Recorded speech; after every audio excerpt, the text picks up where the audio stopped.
In today's video, I'll show you how to turn on extra dim mode on your Android phone. Let's get into the method. Open the main settings app first, and then tap into the search option at the top and type in extra dim.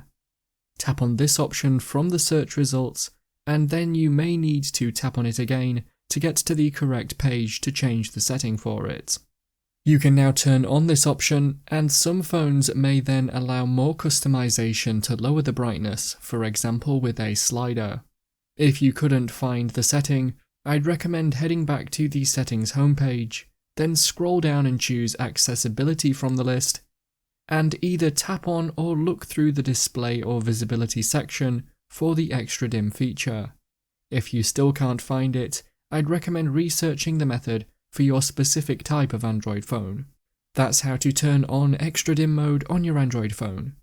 If you found the video helpful, remember to leave a like and feel free to subscribe for more. Check out the videos coming up right now, you might find these helpful too.